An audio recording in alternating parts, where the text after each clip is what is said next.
Welcome to the Smiling Fox, a Mythic Bastionland podcast. My name is Horst. I'm Jesse. And hey, I'm William. And in today's episode, we want to talk about refereeing. What have you been refereeing lately? William, your background prior to running Mythic Bastionland is 5e, I think? Yeah, that's the game that I ran the longest, but then there was a phase where I ran a whole bunch of different one-shots. I tried Mothership, I tried Shadow Dark, I tried two one-page games. Then I ran a little bit of Paranoia, and then I kind of, found my groove with Mythic Bastionland. I've been running Cloud Empress, Wolves on the Coast. I've been trying out Violence by Luke Gearing, and am taking a group through Dolmenwood currently. Awesome. And before you started running Mythic Bastionland, did you have a preferred play style? Would it be OSR? Do you come more from a story game background?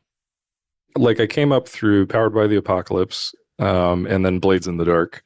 But looking back on how I ran things, it aligns a lot more with how I approach Mythic Bastionland now, because I was always looking for ways to not prepare anything and just react to what players were doing. I didn't have, words like, what is the name of the Principia? Apocryphia. Yeah. That guiding principle of portray a world, react to player agency, do that stuff. It feels like that was kind of my natural fit. I just didn't know it at the time. I thought it was I'm improvising. Well, I asked the same question on the Discord a while back. What did you mainly run before you came to Mythic Bastionland? And most people, they had already different experiences. Like William is saying, Shadow Dark, and what was the other one? Is more the OSR. I want to say Paranoia is probably traditional game, 5e is traditional. And that seems to be the experience of most referees, that they have a diverse background of experiences. My question to you guys is, did you change the way you run Mythic Bastionland based on your prior experiences? In other words, do you have core principles that you follow regardless of the game? Or would you say, when I run, I don't know, an OSR game, it will all be problem solving and fiction first. And if I run a Neo Threat game, it will all be about the story and character development? When I was running other games, there was always a bit of tension because I guess I'd have a natural inclination to more OSR style of games. I just, similar to Jesse, I didn't have the vocabulary for it. I didn't know about the blogosphere and all that stuff. But I was, for a while, leaning towards high player agency, high information kind of games. And when I landed with Mythic Bastionland, it just felt like, oh, this is answering a lot of the questions that I had, and it's implemented them in a way that's really smooth, and the whole game is built with those principles in mind. It's not so much that I bring other stuff into Mythic Bastionland, but it's Mythic Bastionland is the stuff that I was trying to seek out. Yeah, similarly, I think Mythic Bastionland gave me terminology and a process that I didn't have before. Before, it was very much following my intuition and trying to just solve each situation as it came up. And I found running things like that was honestly pretty draining, right? Because each session took a lot of energy because I was kind of finding my way each time. Didn't really have, again, terminology or examples to point to clearly cite my sources, as it were. And so stepping into Mythic Bastionland, similar experience. I don't know, it felt like settling into a groove. I think you used that phrase earlier, Will. Having that support scaffold of the system and the terminology also helped me communicate better with my players, so that if I bumped up against players coming from a different background, I could very clearly talk about the difference between what they were probably expecting from, hey, I'm used to a ref running everything on rails, and I just kind of throw in fun dialogue and maybe make a couple combat rolls. I could very clearly articulate and say, hey, get ready to make a lot of decisions, because that's what this game is going to be focused on.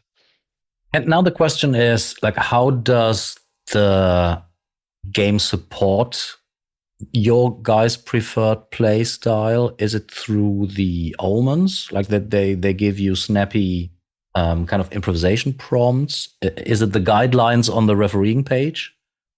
When I said previously the game is like built up with these principles in mind, it's all the rules are made for high agency on the player's side, a lot of information, but also like the tools it gives you for improv.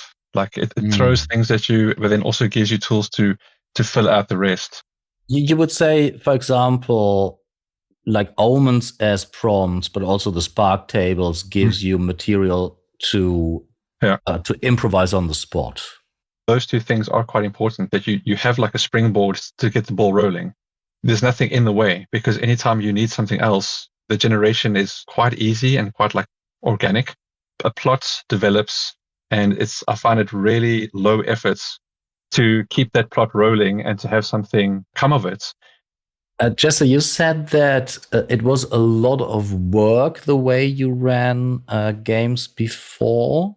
And now you have a game that gives you, I don't know, the permission or the tools to work less, I guess, prep less or work less in the session itself. My assumption running games prior to Mythic Bastionland, even as I was like getting accustomed to the OSR and learning about new systems and all the cool stuff that's out there, my assumption was that I needed to react to any potential situation kind of off the cuff, right? Without a scaffold, because that's what gave everybody the most freedom. But I found that there was a lot of downsides to that kind of play that usually, were felt on my end, because sometimes I couldn't summon, a massively cool interactive situation and then follow it through to its logical conclusion. And what I found by following a lot of the procedures, to me, it's not like a guide. It is more like a tool shed that I go to depending on what I need. But by following all of the tools that are available, I found that once I went through realm creation, there was a thing that existed outside of myself that I could go to for sparks, for situations, for intrigue, to paint broadly with flavorful strokes, in the game, and then maybe answer the questions later. And like Will was saying, when I went to follow through on all the stuff that had kind of come up in initial play, the tools were there for me to continue developing the situation. And the tools, the actual procedure itself, that action procedure, is built in such a way that it constantly reminded me that the game world, the fiction that we're playing with, is outside of my brain, right? It's in this semi-concrete space that you've already made, that has a cast, that has stakes, that has a whole culture, right, inside of it that you can go to and answer things concretely, but not in a way that is like restrictive. It allows you to speak very clearly about the relationship of the seat of power to the holdings, the seers to the knights, but then to improvise within that structure, which takes a lot less energy. For me, at least, it's been a very humbling experience, because now I don't feel like I am generating a situation or a game for my players. It feels like I'm kind of helping the players and the world interact with each other, instead of it all being on me to portray every little detail. Your initial question was kind of driving at like, do I take that to other games? Yes. And the answer is yes, 100%, because I don't know, once I got addicted to that method of, I have no control over the situation, the players are the thing that drives the action, and the world exists as a real thing that people can interact with. And sure, we'll improvise details as we go, but there are clear kind of sinews between all of the major components in the game that connect everything. It's really hard to come back from that, because then you can just take that to anything that you're running. You might change the structure, right? Blades in the Dark is a good example. You're constantly doing flashbacks, but I can use intent, leverage, cost, risk, impact to run that game. Same thing is true with like a creepy investigative situation. The whole giving information bit in the refereeing guide is perfect for something like an investigative situation. So yeah, I've found that like the wisdom that is accumulated in this book, this page in particular, if we're looking at the refereeing page, really does translate well to everything. It's not a one-to-one, obviously, because the different systems have different assumptions about the flow of play and what you're going to zoom in on. Mm-hmm. But yeah, those elements are useful for me everywhere. So both of you said that Mythic Bastionland kind of reinforces an instinct or like a desire you had while you were running games prior to Mythic Bastionland. Mm. But do you also take your prior experience into running the game? So, for example, William, is there anything from Paranoia that, or is there anything about the D&D 5e culture that you find useful, or is it all, in your past and you're happy to forget your sins? Paranoia kind of rears its ugly head every now and then when my games veer away from King Arthur and go more into like Monty Python territory. There have also just been moments where the situation is kind of surreal in a way that it's just, or absurdist in a way that it's just really funny. And if you kind of route that out a little bit, you kind of veer into Monty Python territory. And just coming from PBTA games, there is obviously a big emphasis on players being able to establish facts about the world, especially about their own character, or at least their perspective on the world. Is there anything from PBTA games that you take over to running Mythic Bastionland? That's actually a really good example, because I was talking about this with a friend of mine, and I was trying to articulate like what about like shared fiction for me from PBTA is still useful in games like Mythic Bastionland or Dolmenwood or anything really.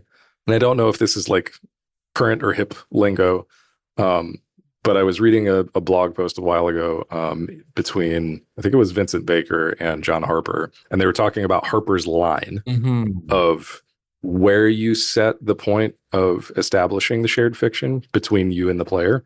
And I think a lot of times folks assume that kind of PBTA establishing the fiction together means that the players just invent things out of the blue that kind of veer the fiction in a different direction than might have been happening beforehand.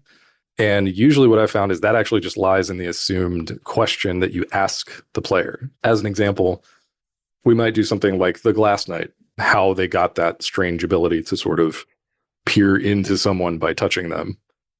To me, the less good version of shared fiction would be like, okay, tell me everything about where that came from and who gave it to you and how you accrued the power, right? That's putting a lot back on a player. They may not be into that kind of stuff. And depending on their familiarity with the game, it might shift the tone, kind of like you were talking about with like slapstick stuff, in a direction that the group doesn't want to go. But if instead I go, hey, when the seer gave you this, who was the first person that you looked through? That lets you establish something that's grounded in the fiction. It's grounded in the relationship between the knight and the seer, but it still lets them control a moment in their own life, right? As the character that they're establishing within the scaffolding of the game that's kind of set up. So that kind of shared fiction is absolutely something that I bring forward into everything. I will say, like, it takes a lot of time to kind of hone those muscles and learn how to ask that question in the situation that you're in, because it requires you to kind of know where your player's coming from, know what their familiarity with the game is, and then to be able to quickly frame an opportunity for them to invent something within, kind of the tonal landscape of the game that you're running. But it's still a lot of fun and has led to some of my favorite moments playing Mythic Bastionland or even other stuff, because it's like, kind of like I was talking about earlier about running things off the cuff. It hands me a spark that I didn't have earlier that's grounded in someone else's creativity. And I'm like, cool, thanks for giving me this fun toy to play with. We will obviously drop the link to John Harper's blog post. I think it's The Line or something in the show notes. It was hugely influential on myself as well. And just as you said, it is just another Spark table result if you frame the question in a way that gives them elements to work with, but also constrain what they can establish. Yeah. Like that it's not outside of the scope. It gives them something concrete to work with. And you're rewarded with their creativity and a spark that you can now use to spin off. Another element of PBTA games, I want to say they invented the phrase fiction first. And I always wonder, so if we look at the refereeing page, we have the classic 2-column setup, and the top left is the primacy of action, seems to be pretty important, and the top right is the action procedure. Kind of communicates to me both things are the most important things about the refereeing advice. Can you read the primacy of action as this is a fiction first game? Or alternatively, would you say this is mainly in order to prevent people to read through the omens and believe, oh, wow, this is very railroady? Good that Chris mentioned that you can obviously deviate from the railroad. Like if an NPC is killed in the first omen, they cannot appear in the third omen. Is it both? Yeah, I think both. Even in discussion with folks in the community, I've pointed to that, series of, what is it, like 3 lines for multiple reasons, right? Hey, the omens, like you said, they're not a railroad because whatever you do affects whether or not these things can occur. But then also, hey, maybe don't roll for everything because you have the primacy of action. If you do a thing and it negates the need for a roll, great. So I'd say both. The first line is, even when using the rules for travel, exploration, and combat, remember that past actions by the player supersedes prompts or rules. Maybe it goes even further than fiction first, because fiction first to me is, like in the classic PBTA sense, you do something in the fiction, we check if a move is triggered, but if the move is triggered, then it is triggered. Then the rules will kick in. This says you look hard at the fiction, what is going on, and if that is more important or supersedes the rules, we discard the rules. I have an example. Like in a Discord discussion lately, somebody came up with the following situation. The player rolls blast and rolls, I don't know, 2d6, let's say, or a d6 and a d8 on 6 different targets. Then they say, well, I repel the one and do damage. I impair the second. And all the different kinds of gambits, which is allowed by the rules. And they have the dice. They have earned the right to do the crazy moves. Do you then demand, there's the primacy of action, dude. Can you please describe to me how that even makes sense? Or do you say, well, they rolled the dice and it will happen? It does have to make sense, even though the rules are allowing you to spend all these dice. And if something just really doesn't make sense in the fiction, I think referees should be more than welcome to just say, nah, let's do it a different way. I'm very much in the similar camp.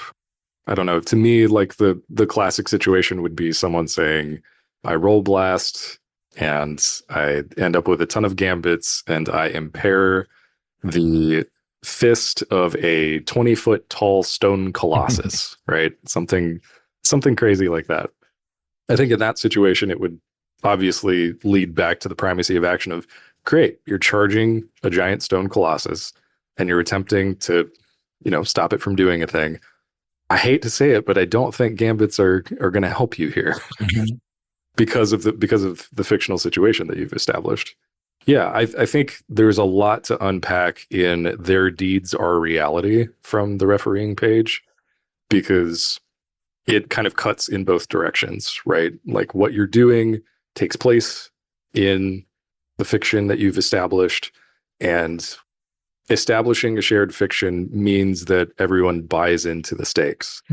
And if a player comes in and their assumptions are misaligned with the rest of the group, with the referee, that's just a conversation to say, hey, I hear what you want to go for.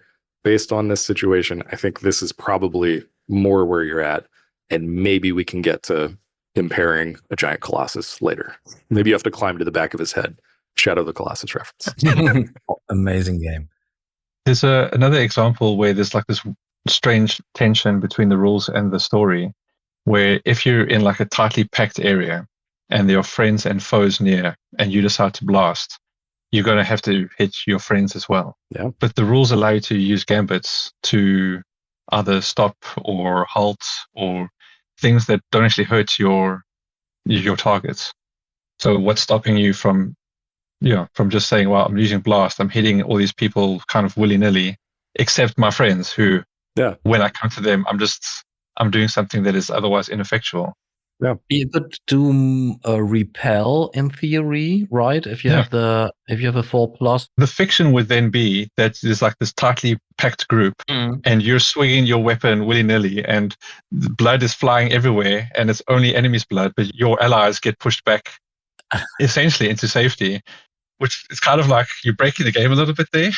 You're trying to visualize that and it doesn't make sense. Like the way I had it explained to me by people who would do that is you have to imagine more like a Dragon Ball Z type situation, like a manga where, there's just crazy shit happening.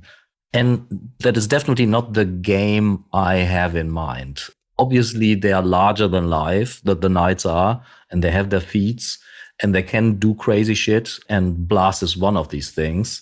But there's a limit to what I find kind of satisfying to imagine. I think there has to be some kind of like texture to the world that everybody can agree on, because moving through that is obviously going to pull on the threads that connects everything that's going on. And if someone comes in with like, nope, I'm going to introduce Goku to the situation, then it's a little bit different.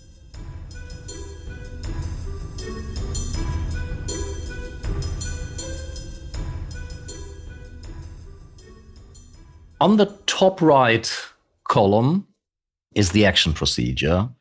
And my first question is, how explicit do you go over the action procedure? Like for a time, not even only in the beginning, even lately, I go through the action procedure with my players. I say, okay, well, what are you trying to achieve exactly? What is your leverage? Tell me how either you make it possible or you have the upper hand. We go through the thing, and then that grounds the game in a like OSR style game. The implication that I'm feeling off you is that you like go through the steps one at a time. Do you like mention that, hey guys, we're going through it, so let me just, step one, do this? We had a new player come in with a story game background and maybe PBTA games, and they are more rules focused, I would say. They assume that rules structure a game. And the action procedure is maybe not like a hard rule. It is a procedure, but I think it helps people who think in terms of rules to see that it's not GM fiat. It's not, I'm making a crazy decision like you're taking now D6 vigor because I'm a mean person. I go through the thing and I'm trying to get them on board. Sure. So that was the reason why I used it a bit more explicitly lately. And I think I used it explicitly in the beginning with 3 permanent players so that we are all on the same page. I think maybe I do that. I vocalize the first 2. So step 1 is the intent. Just get a clear answer for what your players are up to, because often, they'll discuss for 5 minutes and then I'm only half following it. But then when you get to the second point, the leverage, what makes it possible, I find what also works really well is to tell them if they just continue as they are now, what would the likely outcome be? And then in that situation say, hey guys, if you just do this way, I'm going to make you roll and you're going to lose, some virtue. Your horse might die. So, 50-50 chance that your horse dies, whatever. And I find that often sparks the players into being like, oh, wow, those odds are horrible. Let's work through. And then they automatically discuss step 3 and 4, which makes that procedure a bit easier for me. Jesse, do you go through the action procedure explicitly? Or is that too metagamey? I used to. When I was first running the game, I would make it very clear: intent, leverage, cost, risk, impact. Run through the whole thing. As players got more familiar with the mechanics, or as I got more familiar with just putting that situation in front of people, I think Will was saying earlier, I actually spend more time in the dialogue phase now of maybe I don't go through it in that exact order because the player is thinking about it in terms of maybe their brain immediately jumps to the risk. Then maybe what they have is leverage. I go, okay, am I confirming that you have this intent for the situation? So at some point in the dialogue of like figuring out what they're going to do, I do clear all of those usually, but it's much more based in the fictional setting now. Like the conversation about like, oh, you're doing this, right, because you hate this guy. Okay. And this is why you're trying to go for this. So your goal is to like really punish him because, you know, he killed your family or something like that. That is much more how I deliver the action procedure now. Even when I'm using it in other games too, like that conversation of what are you after? Okay, this is kind of how you're approaching it. Well, there's probably going to be this as a cost or a risk to you. Okay, cool. Here's what you have accomplished, or here's why it backfired, and you know everything in between.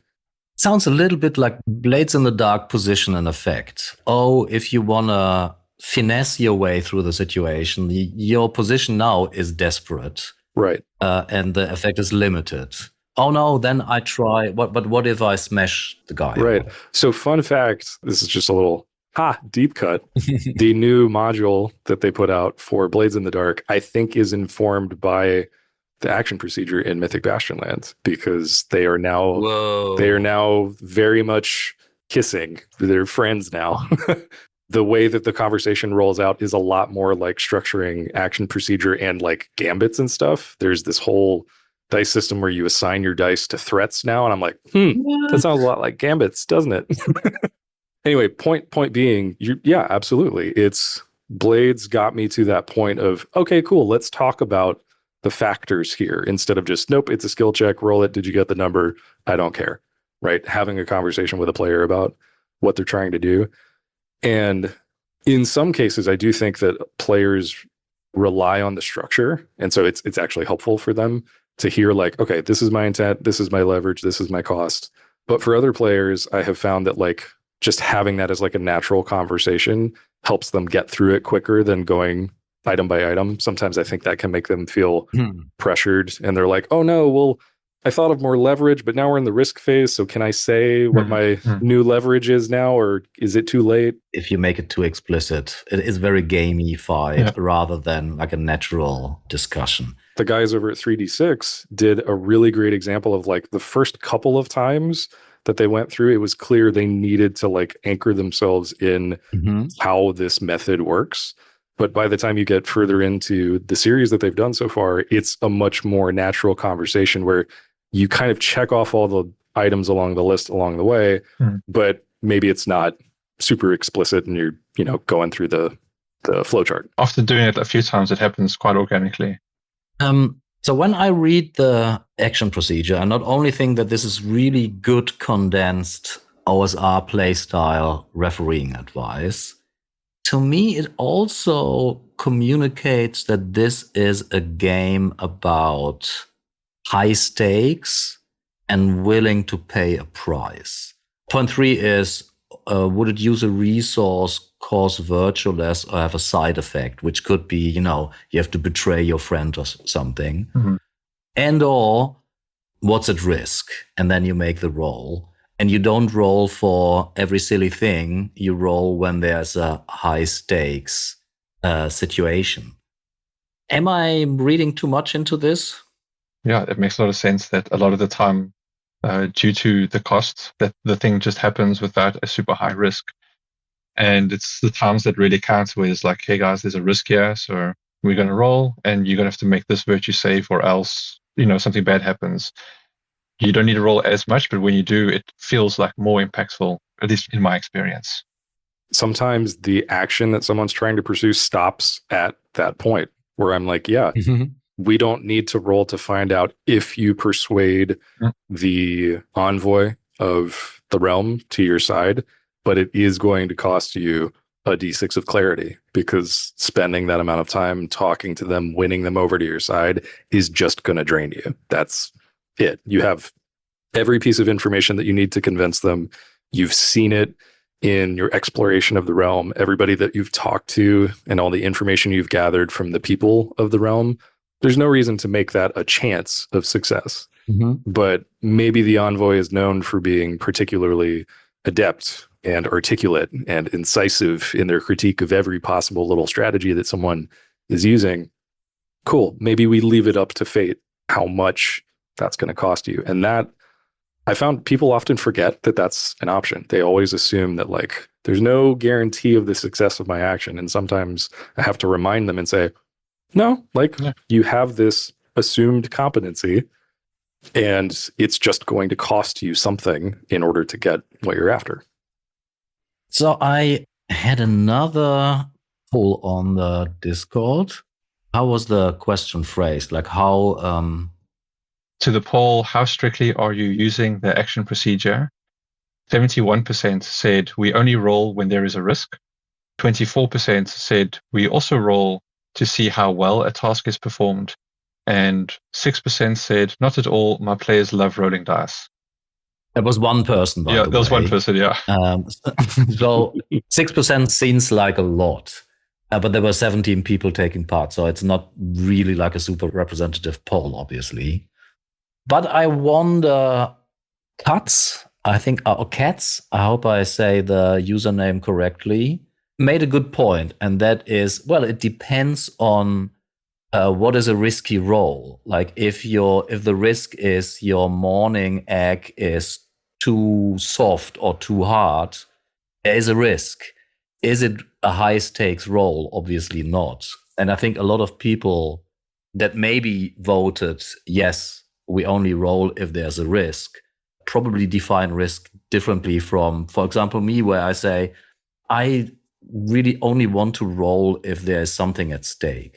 A shorthand that I think I use intuitively is that you roll if both yes and no would have interesting / dramatic resolutions. Whereas a lot of the time it's like, it doesn't matter that much. Who cares? Like your egg. That is the best distillation of so many complex ideas I think I've ever heard. If the answer is yes or no is interesting. Yeah. Yes, 100%. I don't want to be too negative about 5th edition, but like, how often do you roll fucking intelligence, recall knowledge, where it's like, you want the story to continue anyway. Like, that roll is stupid. Just give them information. Well, let me put the shiny, interesting thing behind a check that you're doomed to fail. That brings us to the second point, which is giving information. The player can only make interesting choices when they are presented with difficult situations and given all of the information needed to engage with them, which is a good idea in general. You give them all the information in order to make an informed decision. But then I wonder, how do you deal with mysteries? Do you give them the pieces of the puzzle for free, if you will, and their skill is in order to connect the dots? Or do you treat it as like a more traditional mystery where they also have to put some effort in, like asking the right questions or looking at the right spot? You don't hide it behind a skill check, but you demand that they work for their money. My answer would be that I think you should, in this game at least, approach it from a very narrative perspective. If you were reading a Greek myth or an Arthurian legend and there was some character was struggling with solving a mystery, I think that would look very different than in a more, I guess, like puzzle kind of game. If you really like testing your players, you show them a puzzle, and if they don't get the puzzle, then they don't get the puzzle. But I think from a more narrative, especially like the mythological narrative perspective, I don't find that really that satisfying. Okay, but we're still playing a game. This is not a myth simulator. You want to challenge the players. If you choose to put, let's say, political machinations that are half hidden and, people talking about their backs, relationships that are interesting, that maybe they can leverage for their own goals, but they need to work for it. the game would be to find out what the different goals are, maybe their weaknesses or something. That could be a mystery in a game where you want to challenge player skill, I think. The few books on mythology that I've read, I think that how this would be solved is that the main character would know that there's some weakness that can be used against an individual. They have some kind of mentor figure, or they get a weird dream or something like that. So they know that there is a lead that they need to pull on, and that it will unravel and lead to something. But I think that in Mythic Bastionland, how that works is you just say, like, you can say to your players, you need to find dirt on this person, or you need to find their weakness. How are you going about that? I guess the emergent narrative of like how you are unraveling this is, for me at least, the interesting part, which does, I'll agree, it does take away a bit more of the puzzle of like, solving a complicated issue. I'm trying to lean into the mythological kind of part of things. Like you wouldn't read a story about Hercules who enters a cave, and there's a person who says, I will only let you pass beyond if you answer this riddle. And then Hercules says, oh, that riddle's too hard for me. I want to turn around and go somewhere else. I kind of want to push back on the idea that we are telling a story. Like, I'm not telling a story. I'm playing a game. Story is what we talk about afterwards. Like, story is what emerges through playing the game. I can see like themes and so forth, taking inspiration from mythological books or whatever. The question that we have here is, Chris is saying, give them all the information to make interesting choices. And I have a hard time seeing how that is fun if you want to have, for example, political machinations that they choose to interact with, is my point. I give players the agency to be interested in that part of the game, but then they have to do something to get the information. They're interested in the dirt on the council member. How do you want to get that? But it is their decision that they want dirt on them, not mine. Jesse, do you have an idea how you can make mysteries in Mythic Bastionland work with the advice of just give them all the information they need? I think there's some really interesting tension between the giving information line that you just cited on page 16 and the exploration section, gathering folklore, on page 19, because they give you a hierarchy of information, right, that people know about myths specifically and what's going on with them. And I think, to me, giving them all the information to engage with a difficult situation, to me, doesn't read as give them everything that they need for every part of the myth. For me, it seems more like, in the current situation that they're in, give them everything that they need to engage, make decisions, speculate, investigate, all that kind of stuff. So I guess I'm probably somewhere in between the two of you, it sounds like. So in that situation, like if we're using the Hercules example, when you get to the person that has the riddle, right, that's where, for me, giving information, calling back to rumors that you might have heard about this person who gives the riddle comes into play, and painting a very clear picture that the players still drive forward. They still have that agency to like walk away and say, nope, we don't do anything with this. We're out for whatever reason. But I have an assumed mode of scaffolding information that I think Chris McDowell like linked to the blog at some point. But it's the landmark information, landmark information. Yeah. Blog. I forget who posted it. Yeah, that breakdown of information into, here is what's immediately apparent to you in a situation. Players get that for free, right? Then there's a second layer of, well, now you need to take some time or put some effort or bring your expertise into a situation to reveal more of what's there. Okay, cool. That's easy enough to resolve with the action procedure. And then there's a third layer of information that the players don't get automatically. They don't get just by spending time. They have to like actually manipulate the world in an intentional and sometimes specific way in order to get what they're looking for. Practically, for me, what that means is every time players move into a situation where there are clues or leads, like you were talking about, Will, they get that top level stuff. Just here you go. And maybe there's a hint of, and maybe there's more to uncover here, right? Maybe the envoy is looking to the bookcase that's hanging on the back wall of the dark hall, and there's a wind blowing from it. Something to hint that there is more to uncover in the situation. But I don't push them. I don't nudge them towards that. I don't do the Matt Mercer thing of your attention drifts to the bookcase again.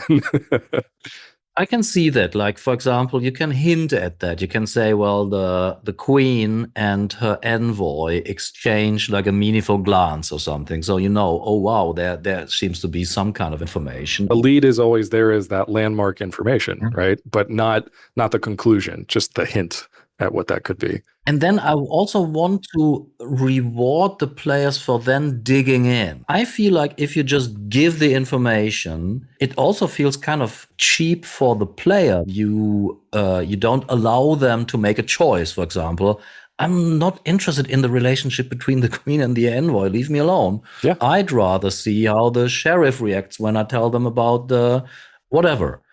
Rewarding player skill, but also like following the player's lead. Like, they're not interested in the mystery, the machinations. Well, then I'm not interested either. Yeah. Maybe I have my unresolved situation somewhere and I will make a roll and the bad thing will happen, but it's not on the player's mind. Then it is not on the forefront of my mind either.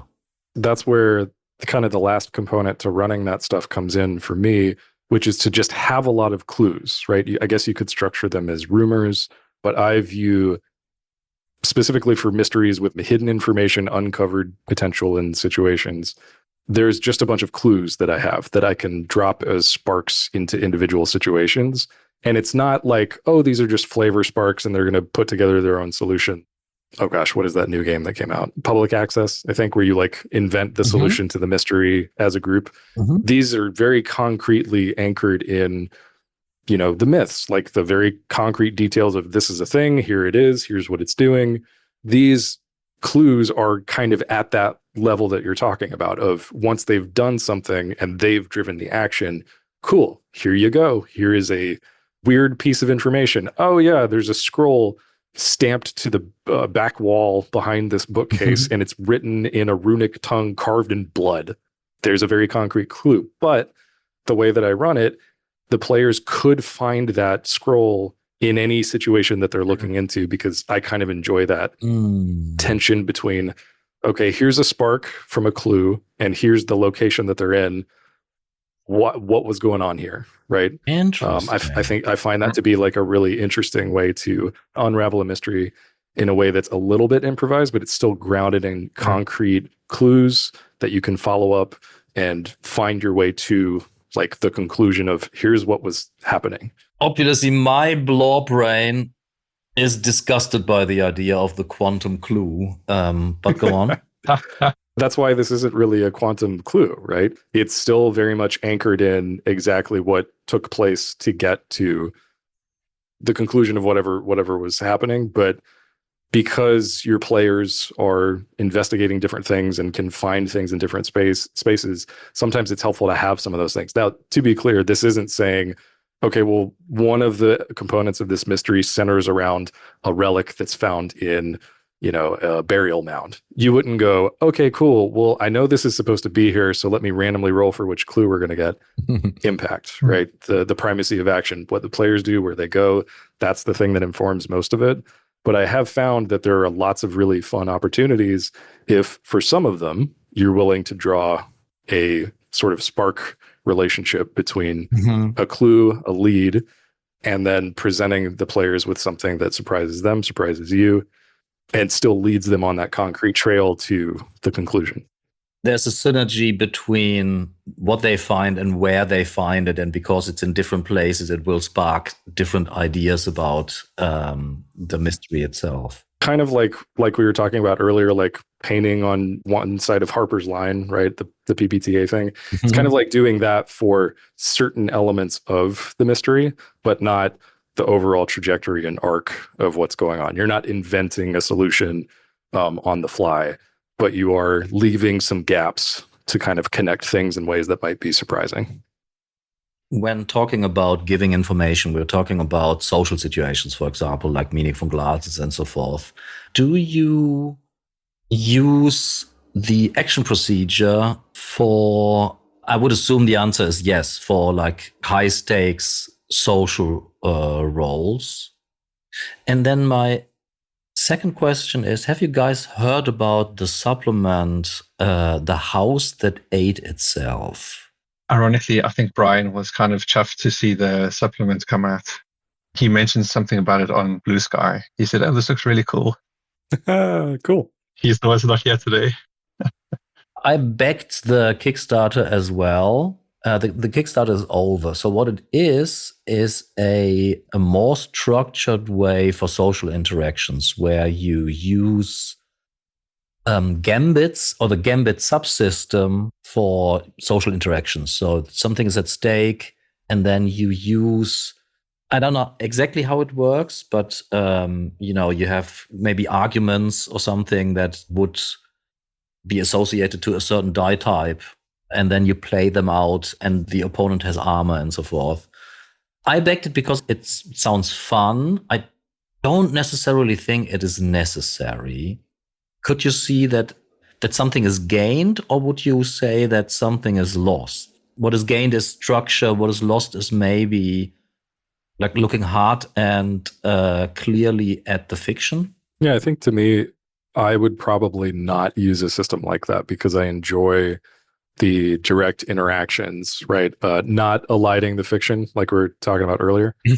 Actually seeing those choices and decisions play out is really interesting for me. And I think for my part, the virtue loss, you burning a resource, maybe a save depending on the situation, I feel like that abstracts enough away without taking away a lot of the, cool moments that people stumble into and those genuine interactions that happen between the player characters and the world.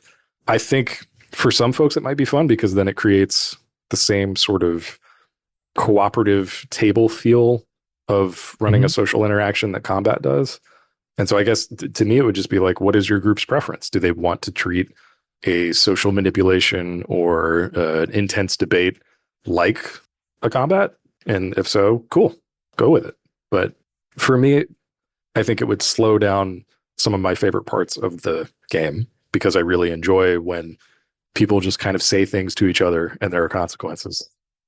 I had an hours-long discussion yesterday on the internet, which is a stupid idea to begin with, about rules elite. The idea that if you engage with rules, then that abstracts bits that you would interact with kind of diegetically. I have to also say that it's a very divisive blog post, and there's almost nobody who agrees with it except me, maybe. But I fear that if you have a subsystem that abstracts the social interaction, it becomes less interesting to me. I'm not saying that it becomes less important for the game, but I really enjoy having rolled the stupid hobbies of these NPCs and their desires and their background. And when the players, by interacting with these NPCs, find out that their desire is really revenge, and they find out revenge against whom, well, now they have a weapon. Why would I roll for anything? Like, that is a cool interaction using like diegetic elements of the fiction to play out a social situation. But yeah, nobody agrees with me. Brennan Lee Mulligan agrees with you. He recently, in a clip, he said that he doesn't want the social rules of D&D. He likes the combat rules because if his players just react to things he says and he reacts in turn, then the game moves forward. You don't need to adjudicate that with roles. I also have to say, I obviously understand that this is true for a certain play style. I would say that it's true for Mythic Bastion, and it is not true for a lot of more design-focused indie games where the game is actually about what the rules tell them it is about, and it will, like in PBTA games, a roll on defy danger or act under fire or something will create fiction. It will not omit the part that you're interested in. It will accelerate it even. But for people like me in a kind of OSR-ish game who wants to use the fiction not as a gamified element that you can now, wager or leverage or use as a gambit, but as an element that they can use by interacting with the element directly in the fiction. To me, the social systems are usually there to assist players that don't feel comfortable with those direct interactions.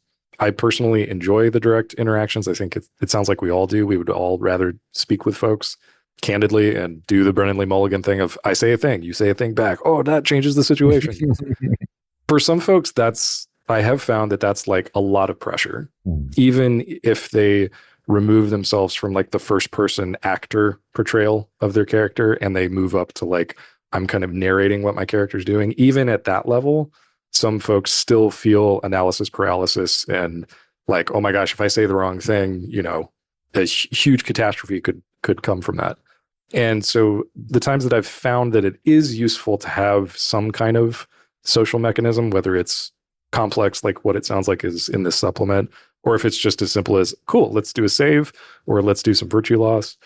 I have found that like removing that layer of control, one layer up to the mechanics can be helpful for players like that. So for me, it's not an assumed mode, but I will roll back to it if I get the sense from the player that that is so far outside their comfort zone that they need that mechanical structure in order to engage with the fictional situation.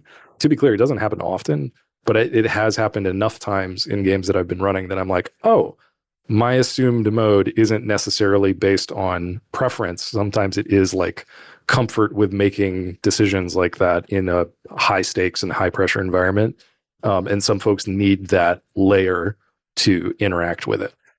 It's a good point. I would agree with you. The criticism that I hear a lot is my knight has a spirit of 18, let's say. They're charismatic as fuck. Why do I have to persuade the NPC in character? I'm so charming. And the other point is, some people criticize playing that out. They say, I'm not that assertive as a person. I feel uncomfortable interacting with an NPC and trying to persuade them with arguments. And I definitely get that. I think that using the third person definitely helps. Rather than playing out the scene in first person, you can just describe, okay, just give me your argument and let's see if that is leverage enough to persuade them. There was something Arnold Kemp said in the Glog, the Goblin Laws of Gaming, about it was something like, I don't care if you talk in the first person or in the third person, but you need to know that shoeless goblins are easily threatened and, proud orcs are not. There's like a minimum player skill assumed in social interactions without asking too much of them. The one thing I'll add to what you just said is I do think that's like the social encounters are often kind of clumsy. You're improvising a character who thinks different to you. And there's I've played with a bunch of people who are visibly less comfortable talking in character. I wonder also as well if there's a way to make it easier. Like, for example, talking in third person makes it easier for some people. But then isn't it also just like sometimes we need to err on the side of the players just to make it more, again, in like a literary manner, more like romantic in our minds? One person says something, but you see something a bit more over the top in your head. That brings up a really good point that like the experience that I'm having at the table is never going to be the same as the players because we're all imagining things differently. And like the more we can align those things, great. But I think the way that we align those things as individuals is entirely dependent on the person, right? The stuff that helps me get to that place is silly voices, first person interactions, hand waving a lot of stuff, unless the primacy of action and the action procedure kicks in, right? Just having a conversation over the game. But to someone else, that path to that shared interaction might be like you're talking about, right? The removing the level of portrayal or direct interaction, or having some mechanical interface in order to pilot the social or emotional world of the character they're portraying. So yeah, like you were saying, to me, it's less of a it must be one way rather than, I guess in my case, it's like there is a place that I'm starting from, and when I detect that one of my players is coming from a different place, that's when I start to consider ways that I can build out something to them to then get them to that shared space that we're all in.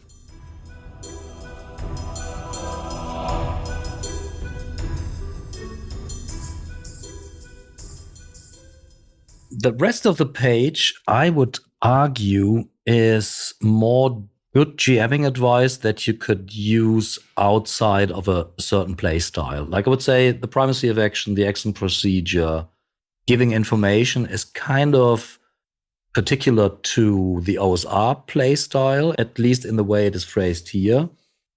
But then we have advice on improvisation that seems like really good GMing advice that you can use in your 5e game or Blades in the Dark or wherever. Evokes flavor and themes of the area, indulges different senses, and reinforces something that you have already established. Anything that sticks out to you in that paragraph? I think actually the line above that hit hard the first time I read it. The line that anything too beneficial or too harmful creates the feeling of an arbitrary world. I was actually going to call out the same thing, because prior to this, I felt the pressure to make every portrayal of everything the best possible portrayal of like some wildly fantastical and impactful thing. Or if it was negative to the players, to like really communicate the danger and the excitement and all that stuff. And just having someone check me for a second and say, hey, maybe just be moderate in your response, right? Maybe it is a little of this and a little of that. That has completely reoriented the way that I run stuff, because even in crazy situations like, a really spooky investigative situation, following something that says, hey, just be moderate with it. It's a little of this, a little of that. Don't make it too harmful. Don't make it too beneficial. That has upped tension in, creepy situations, or it has really portrayed the capability of like combatants that you're up against, right? Not too beneficial, not too harmful. It levels the playing field and anchors players, I think, as a like grounded element in what's going on in a way that, I don't know, other methods didn't seem to do for me.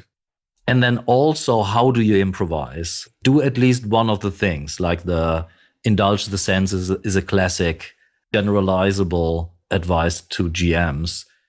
Tell them how it smells, or tell them what they hear. I think it has these two elements. If you have to improvise, don't make it, oh, rocks fall, everyone dies, and don't make them, oh, you find a sack of gold or something. But also you get all these 3 tips in what the improvisation can be. Even when it comes to drawing the threads between the fiction, right? Establishing the world, the reinforce element, it cuts in so many directions, because it reminds you to bring back people that they've already met rather than introducing brand new elements. It reminds you that what has happened is more important than the idea that you might be thinking about putting in front of them, if it goes in that direction. By limiting your palette, you get more creative with it. So then we have the prompts. We talked about spark tables and so forth in the last episode. We don't have to dwell on it. I find the luck roll interesting. I think I joked maybe in the first ever episode that, to me, like 1 is a crisis, something immediately bad. 2 to 3 is a problem, something potentially bad. To me, that reads like a mixed success. So we have a heavily weighted luck roll in favor of the players. Or am I crazy? It's obviously like an even split, right? It's a coin toss. And then the variety comes in failure. The way that I use the luck roll is, this is where the luck roll starts. And depending on what they do in the world, the luck roll might change, very much like the fates or something like that. If you piss off the folks that hold the threads of fate, then maybe your luck changes. Mm-hmm. So the weighting is actually flipped in one of my closed table games, the one that ended in that, Lich King situation in one realm. Now, when I roll for luck for those folks, because of how the realm's been altered and everything, has unfolded, now it's 1 to 3 crisis, 4 to 5 problem, 6 blessing. Interesting. I wanted to ask that. Wouldn't it be more interesting if there's like a subdivision? 6 is super cool and 5 and 4 is what you would imagine. What I usually strive for is like a and but system. Mm-hmm. There's probably a better name for that out there. So if you roll a 1, it's no and. Mm-hmm. A 2 is just no. A 3 is no but. Mm-hmm. A 4 is yes but. 5 is yes, and 6 is yes and. And just like that in the back of my mind, it's a bit more of like a more linear gradient. Yeah, more granular. I think he uses that in Ask the Stars as well. It has the exact split that you described. I just internalized that and totally forgot where I got it from. I internalized it listening to Brian's podcast. I was listening to that too, and I was like, oh, right, the Oracle roll. Then we have advice on what happens when they succeed. And the advice is the referee does one of the following: advance, disrupt, or resolve. The whole page already gives me PBTA MC principles. If you follow these principles, you're probably running a pretty good game. So it gives you an arsenal that, like, they have succeeded. You can glance on the page and pick one of the 3 to materialize in your game. I don't think I've really thought about this much in my games, because usually, they try to do something and they have success, so it works. But I do think it can be of use in like some situations. If we're circling back to like the idea of tired ref brain, right? When you're kind of at the end of a session and you're out of ideas, just being able to look at this and go, oh, great, I don't have any idea for how this is going to be resolved because of, any number of factors. Great, here's a direction I can take it in. I was mentioning PBTA games before a couple of times now, because I actually think that the MC principles in PBTA games are just good GMing advice that you can also use across different type of games. And one of the MC principle is something like, I paraphrase here, give them what they deserve. Or in Fortune the Dark, they've done the score. It was established that they get 3 coin. Give them the 3 coin because that was established. Don't be an asshole. It's probably good GMing advice in general. And then for failure, I find it even more interesting. A failure does not mean that the risky action fails. It means that, how is it phrased? They can still complete the action, but they will suffer negative consequences. And that is great for example, mysteries. Like if you want to have a roll, then do the Cthulhu Dark thing. They always get the minimum to proceed. It allows you to move the action forward. Like they fail, you can do the evil referee thing and have them wounded by the hidden spare trap or whatever, but they do the thing. They arrive at the end of the corridor or whatever. This is also like the stereotypical pick a lock discussion.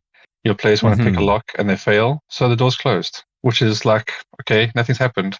But they pick a lock, they fail their roll. If you then narrate that as the door opens, but the click, it like reverberates through the halls, or the door squeaks open or something like that. That is much more of like, we're getting the story moving and you guys did fail and it's obvious you did.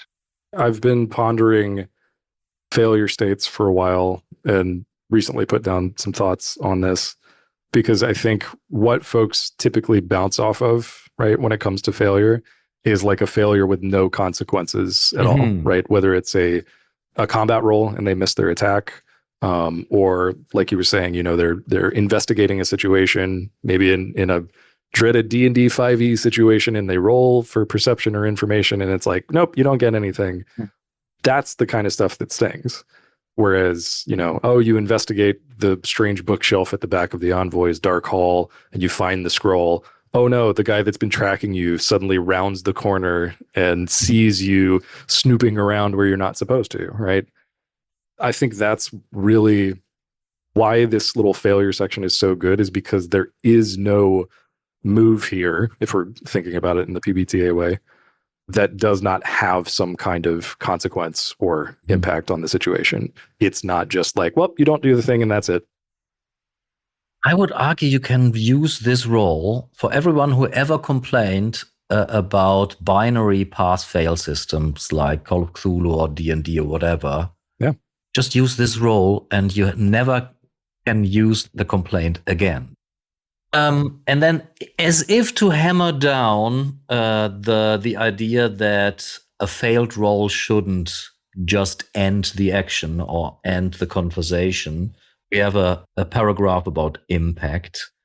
Again, I think just solid, good GMing advice. They do something, show how the world reacts to it, because that's the interesting part that will drive the story forward, that will give the players the sense that they live in a world that is consequential and a world that they can influence.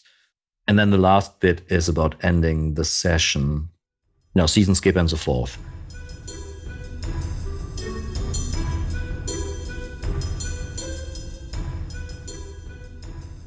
Attentive listeners will probably have noticed that Brian is not with us today, but he has sent in a "You Be the Judge" question.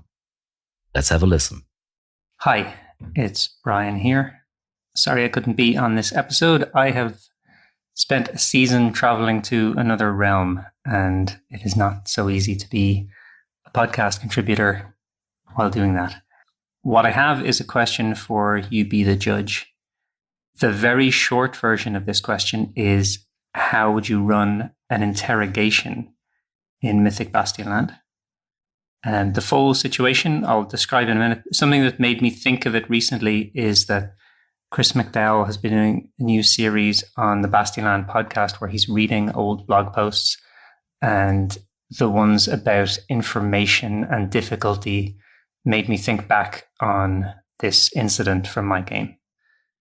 So the situation is that I rolled up a crisis for the domain level play, and the crisis was that the sheriff of the holding had been poisoned. The sheriff was killed, and it was left to the company to investigate that murder.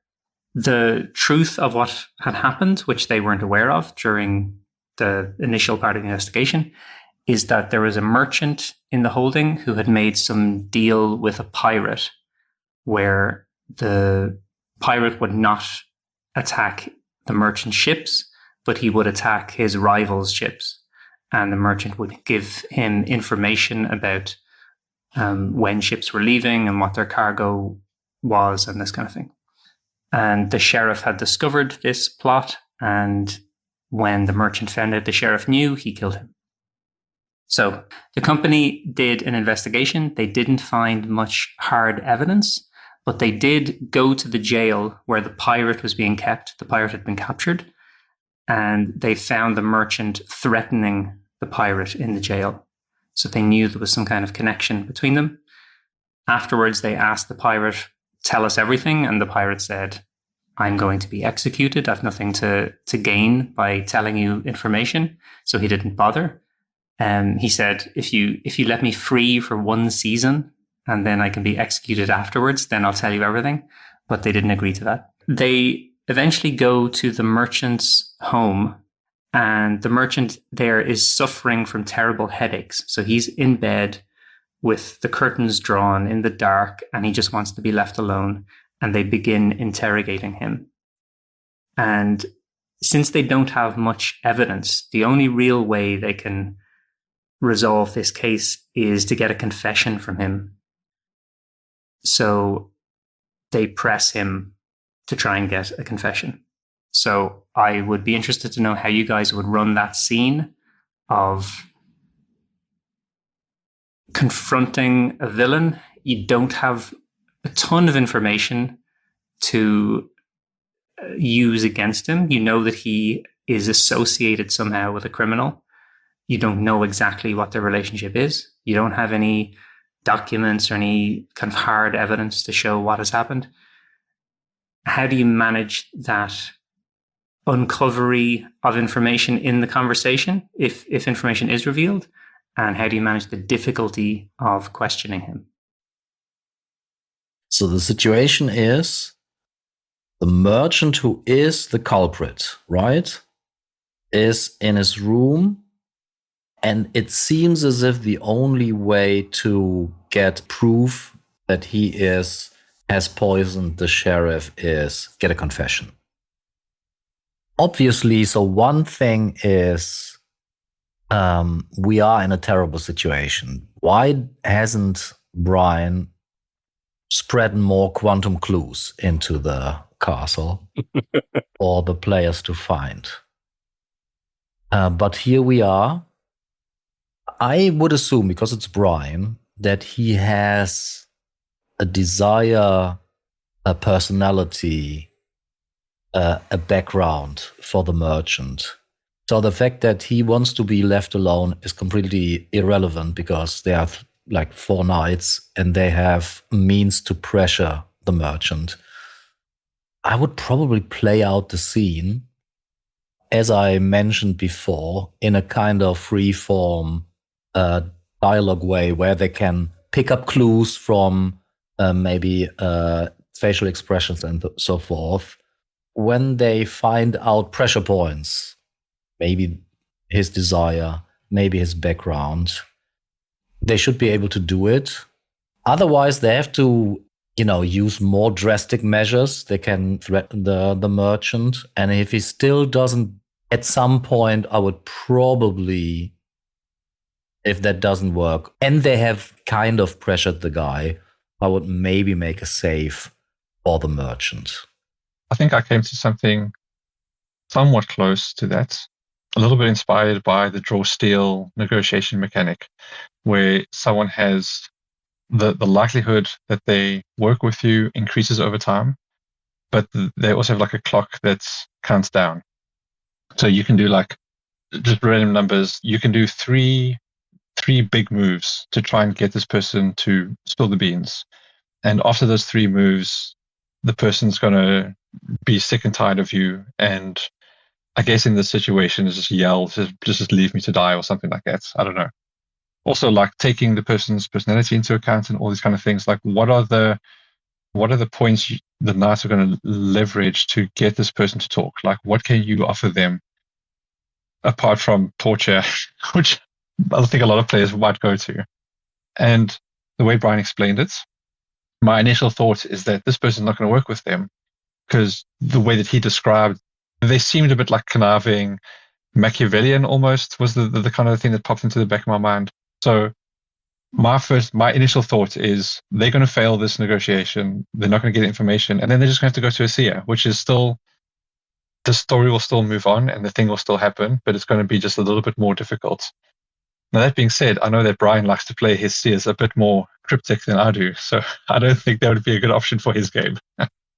But what I'm hearing is you would actually benefit from, because you're mentioning Daggerheart, you would benefit from something like the house that ate itself, like a more structured way to have a timer, to have moves like gambits that they could use. First of all, the game is draw steal. I might have said that wrong previously.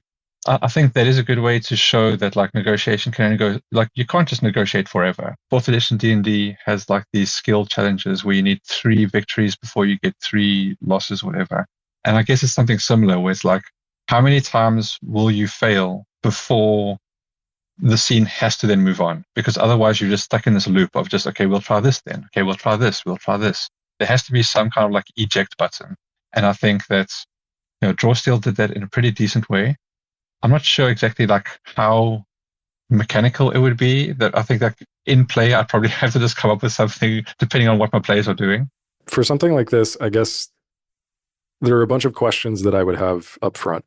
I think the first assumption that I'm coming in with is that torture just doesn't produce good information, right? So if players tried to use violence to extract information, I think I'd give them bunk information. I also think I'm coming in with the assumption that even the most Machiavellian villain cannot hide the repercussions of their actions, right? Maybe it's in their facial expressions, maybe it's in the twitch of their hand, maybe it's quite literally in the room around them, whether this was like a prison cell or if it was like the merchant's actual home. But I would assume that there are signs, like landmark information, kind of like we talked about earlier, around that could lead to leverage, right? Things that the knights could put together and use in their negotiation and interrogation with the merchant. That said, knights always come in with abilities, right? So I would probably ask the players like, okay, so what is the approach here? Are you all going to lean on discussion? Do any of you all have relevant abilities? Like, I don't know, some wild interpretation of, we'll use the Glass Knight again to look into his mind and maybe he sees some strange images in the merchant's head, stuff like that. But I guess what it sounds like is following the action procedure through the assumed information that's in the room, like concrete details. You could very well do the quote unquote quantum clue thing, and maybe there are elements that you could thread into the current situation, or maybe there's a very concrete clue. It's like on his person, in his face, in the room around him. But then I would likely just go through like, cool, what does it cost? Is gaining this leverage and debating with him an incredibly taxing task? What virtue loss is that going to cause for the whole group, the person who leads it? I would assume that the dice size of how much could be lost would change. Like one individual might suffer a D12 loss if they're taking it on themselves, whereas if they spread it out over a group and, good cop, bad cop, sexy cop, dryad cop, like whatever the spread ends up being, maybe they spread that out. I do think the presence of like a roll or a countdown timer or something, I'm definitely with you. I don't know if I would mechanize it that much.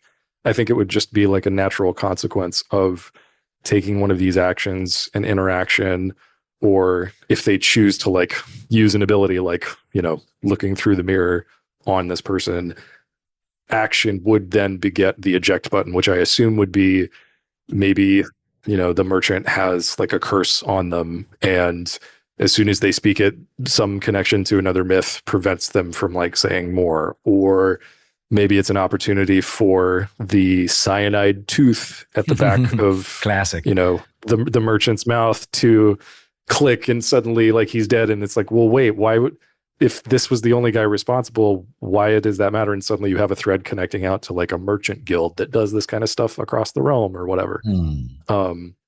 So I think mine would be following the action procedure, following through on failure, right? If we establish a role, like a save of any kind, and just resolving the situation quickly, rather than, if it comes down to like a role like that, rather than dredging it out over, like a mechanical skeleton or something.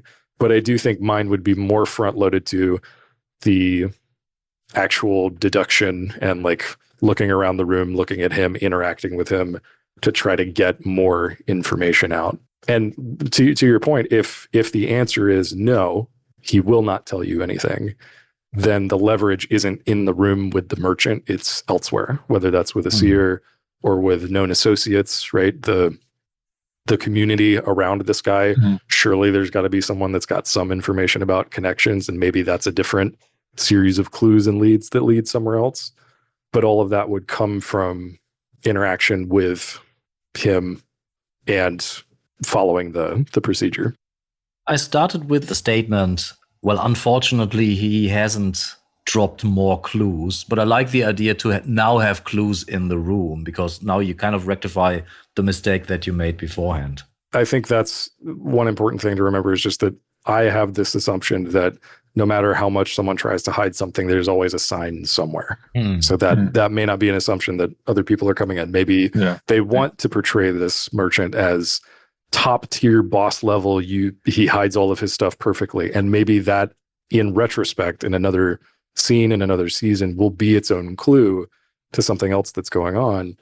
So I guess in that way, it's like, I'm not viewing the success or failure on the scale of the moment. It could fail forward into something really interesting later on down the line if they come up with nothing.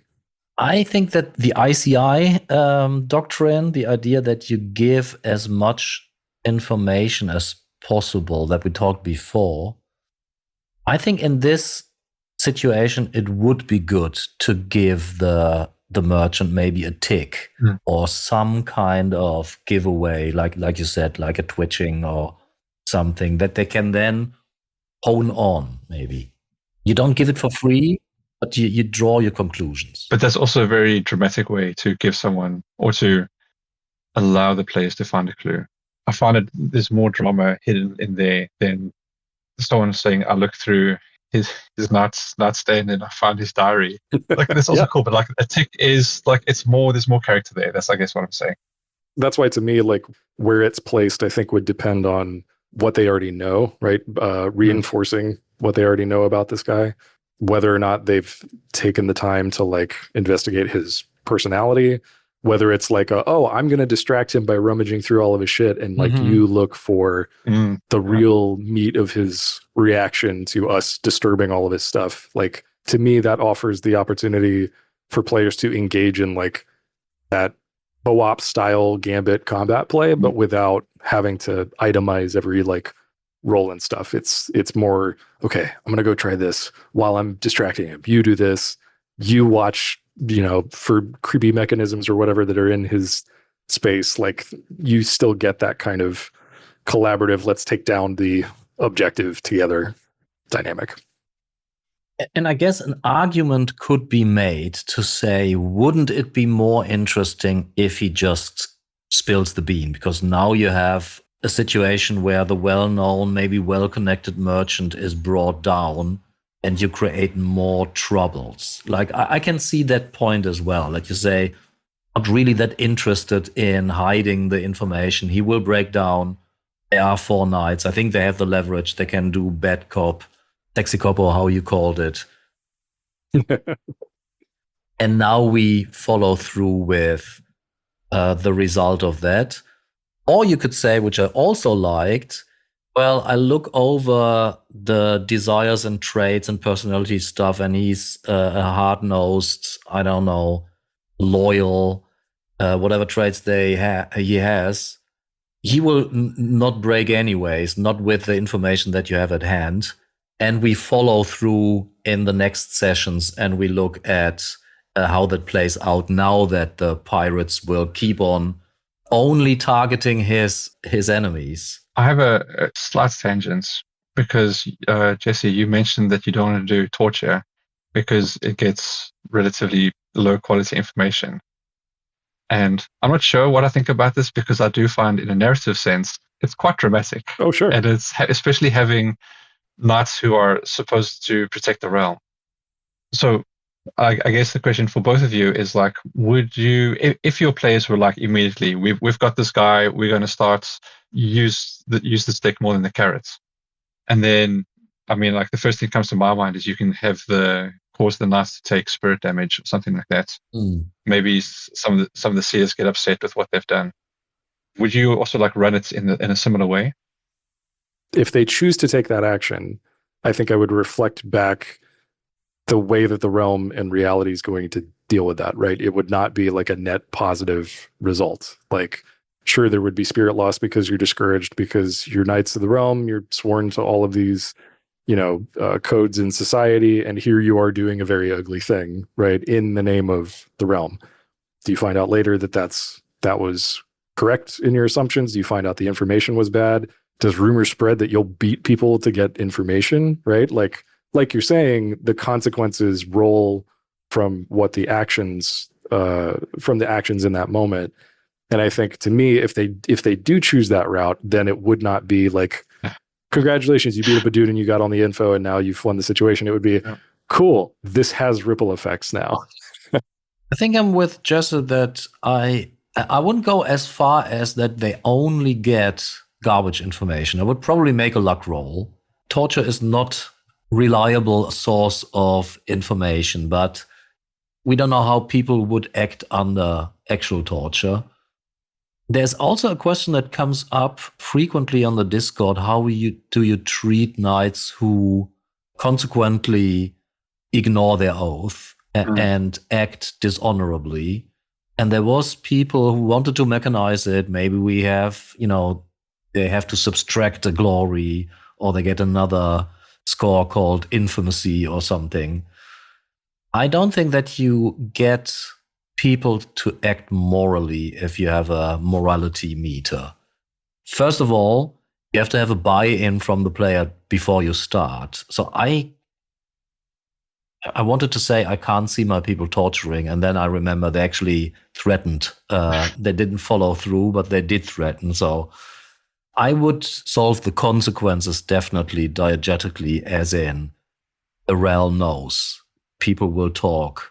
They will be treated differently. Yeah, I think the most mechanized that I ever get with, like you were saying, like Knight's reputation, right? Whether it's they're ignoring the oath or the actions that they take in the realm, I just kind of write down the stuff that they do in a chart. I think I got this from a blog post by Luke Gearing, and I just roll on that occasionally to see like which rumor, which bit of reputation about the Knights has made it out, because I like kind of like your approach to the whether or not the information is good, you would do a luck roll.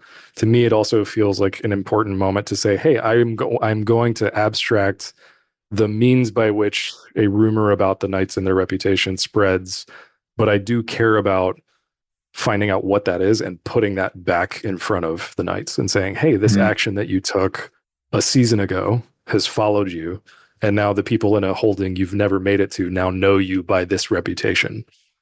You could even go a bit more crazy. I'm sorry to say this, Horst, but my suggestion is that you predetermine that a myth like the demon pops up in your realm, and that's like the physical embodiment of your torture that you committed. That is obviously heresy, but let's listen to what has Brian come up with. What is his solution? So when I ran that interrogation, they initially just came at him hard, asked him a lot of questions. They were doing kind of a bad cop, good cop approach. And they did put him under pressure. And he was also, additionally, he was under pressure because he was suffering from these headaches. So I did a role for the merchant, so for the criminal, a spirit roll to see if he can retain his composure and resist the questioning and not give them anything. And he passed that roll. So he kind of just shut them down and said, I'm innocent, I've got nothing to tell you, and you don't have any evidence of anything otherwise. But they kept pressing. And I didn't want to just keep doing the same role again to see, will he just continually just roll in response to whatever they give to him. So I tried to give stages to the interaction. So the first stage was a complete denial from him that he had done anything wrong. The second stage, when he realized that they're not going to leave with nothing, is he tried to pin the crime on someone else. So he named another merchant, a rival of his, and said that they're the ones who were essentially doing the scheme that he was doing, and that he could prove this. So he was kind of bluffing that he had evidence against someone else. So that's like the second stage of his defense for himself, is deflecting the attention away. They didn't buy that. They kept pressing again. The third stage was him realizing that he can't get out of this, so beginning a negotiation. So he didn't confess, but he began to negotiate what is the most lenient sentence that he can get, or can they act on his behalf and ensure he gets some kind of mercy if he confesses. So he doesn't confess, but he tries to negotiate with them. And from then on, it became more like a negotiation on what they could do for him to ensure he wasn't executed, which is what they ended up basically swearing, that he wouldn't be executed if he gave a full confession, which he eventually did. I guess my solution to it was to try and break it down into stages rather than just having kind of a binary of you get what you want from him or you don't get what you want. He had a few different strategies. I'm saying a few, I guess it's two, to try and lessen the impact on himself. Yeah, so that's how I resolved it. Interested to hear what you guys came up with. Now we feel the real loss of not having the sage from the Emerald Isle among us, because obviously he has the best answer of all of us. Before we finish the episode, I want to mention that I have signed up for a game of Mythic Bastionland. And if you want to be part of that, you're more than welcome. It's a live text role-playing game.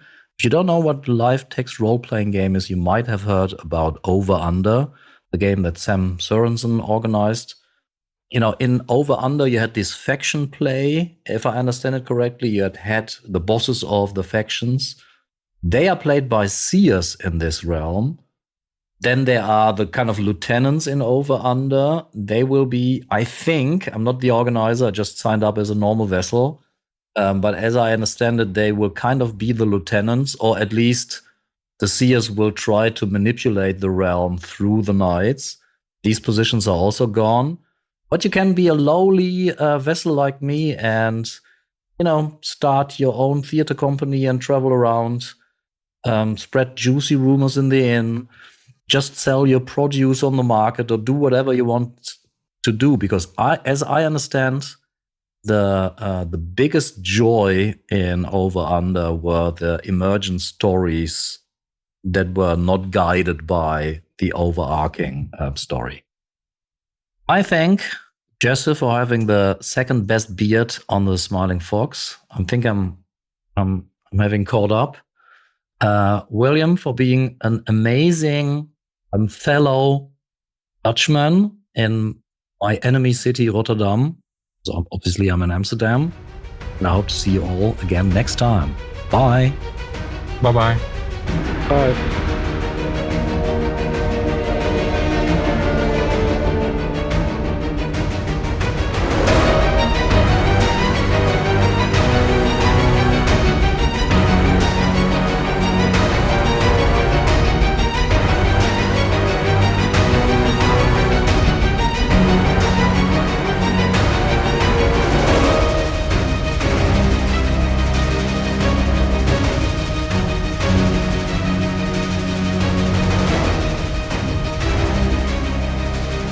I'm stupid that I just saw a button that said download and didn't see the copy link that was next to it. That happens. My excuse is I'm a boomer. What is your excuse? I'm just fucking stupid. Well, I'm stupid and a boomer.